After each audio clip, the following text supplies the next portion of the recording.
په دنیا کې هیڅکله کوشش د بل مسلمان د حق ته مه کوه چې حق د بل مسلمان ده د هغه د اجازې بغیر د هغه د رضایت بغیر ته استعمال کړي هر شي چې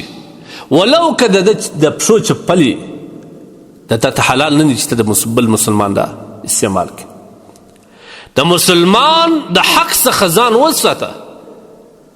بعض کسان خو زموږ په معاشره کې اوس ماشاءالله الله تبارک وتعالی دې موږ ټول ته هدایت وکړي هغه د نورو کسانو د حق داسې هواداري د ځان دپاره یو غنیمت بولي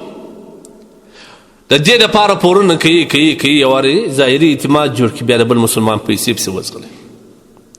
کاروبار کوي د بل مسلمان پیسې یوسي صرافي کوي د بل مسلمان پیسې یوسي بیا نو ورسره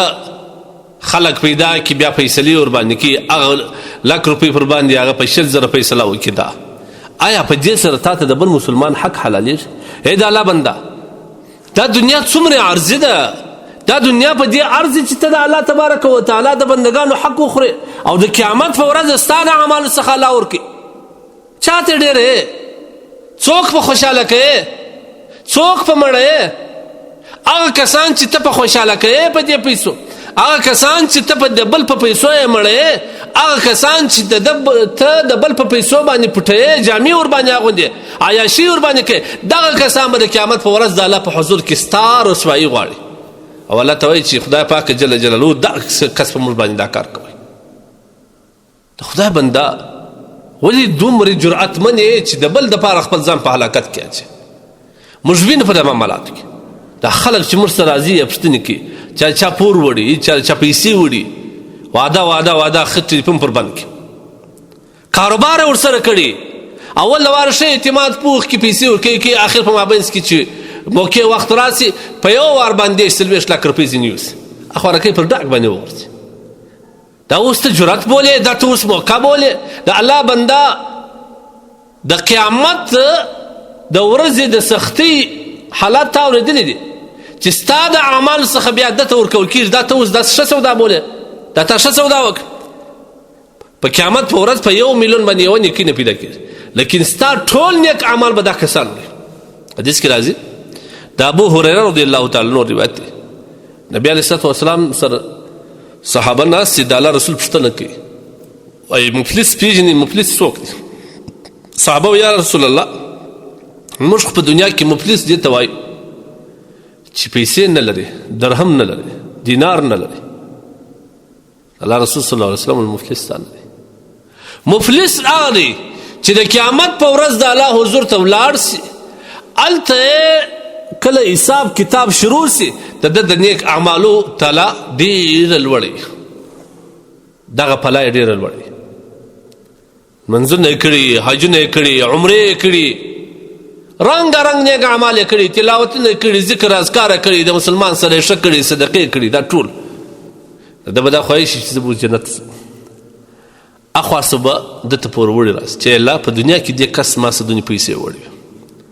یا په کاروبار کې یا په غلا یا په زور یا په غصب یا په هر څه باندې الله زما څه د پیسې وړي زه اوس د ده د نیک عمل څه غواړم یوه نیکۍ ما درته وویل چې د قیامت په ورځ باندې په 1 میلیون نه په عربونو پیدا کېږي قرآن دا وایي یوم یفر المرء من اخیه و امه و ابیه و صاحبته و بنیه دا داسې ورځ یو بل به سره زغلي بېزاره به مور به د لوره بېزاري پلار به د زوی بېزاري ورور به د وروره بېزاري چې نیکي داسې ونه غواړي دا بدبخته چې په دنیا کې د بل حق خوړلی د بل پیسې غصب کړي په زور یا یې په غلا وړي یا یې په دوکه وړي یا یې په لالچ باندې وړي یا یې د بل پور وړي دا کسان به د قیامت په ورځ د الله حضور ته ودرېږي دا پور وړي به ورته راځي الله به د ده د نیک عمل څه وکړي بل کس به راسي بل به راسي اخر به د ده ټول نیک اعمال که حجونه وي که عمرې وي که زکاتونه وه که رنګ نیک اعمال وه که تلاوتونه وه که ذکر اذکار وه که صدقې وې دا ټول به یوسي سره د روژه بیا به نور کسان لا پاتې پوره وړي الله جل جلاله ته به وایي چې خدای زموږ په ده باندې پور باندې دی یا زموږ غیبت کړی دی یا په موږ باندې بهتان ویل یا بل نو خو نور نیکۍ خو نه الله تبارک وتعالی د دې پور وړي چې کوم بوجونه دي دا پر ده وراچي د ګناه بوجې نه پرده ورځ چې هغه سپکوي اخر به دی جهنم ته ولاړ شي هغه کسان به ټول جنت ته داخل شي دا ته مفلس وایي نو زموږ په معاشره کې دا مفلسان بیخي ډېر دي دې ته موږ وایو د خدای دپاره دا پیسې په دې نه ارځي دا په دوکه نه ارځي دا ډېره خطرناکه سودا کوي چې د خپل نیک اعمالو په عوض کې اوس د خلکو څه پیسې معمولي پیسې وړې که دې کړي د الله څه توبه وباسه هغه کسان ته ورسه بشپړ توبه وباسه بشپړ د هغوی نه مغفرت وغواړه د هغوی څه بخښنه وغواړه که نه ورپرایه که دا دنیا تیره ده کنې داسې حالات به بیا پر موږ تاسو باندې راځي چې هلته الله دې مو وساتي الله دې مو وساتي چې د قیامت په ورځ به دا کسان به ټول زموږ نیکۍ وړي زموږ نیک اعمال به ختمیږي او بیا به دا کسان زموږ په نیک اعمالو جنت ته ځي الله یعز بالله موږ به بیا بل لار ته راوړي نه ارزي دنیا په دې ته لږ سوچ وکړه ته لږ سوچ په دې دنیا کې وکړه آیا دا دنیا په دې ارزي څو ژوند به دي موږ په معاشره کې لږ ځوانان ولاړ زموږ په معاشره کې لږ ماړه ولاړه زموږ په معاشره کې هغه کسان چې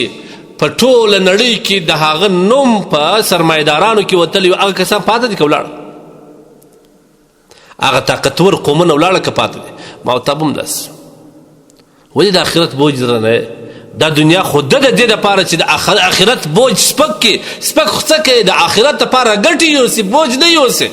موږ د دنیا د ګټې دپاره د آخرت بوجونه ډېرو دا څومره قمقلي ده دا څومره ناداني ده موږ ته لږ سوچ فکر پکار دی چې موږ څه کوو په دا خپل ګریوان کې ماښام چې بیدېږ په دا خپل ګریوان کې وګوره چې ما نن څه کړی دي او خپله قاضي د ځانه جوړ کړه خپله د ښه د بد فیصله وکړه بیا به د قیامت په ورځ د الله حضور کې ستا فیصله اسانه که تا ځان ته بد نه نسبت کول همیشه دې ګوته بل چاته نیولې وه بیا فکر نه کوم چې موږ دې د کامیابۍ په لاره روان شو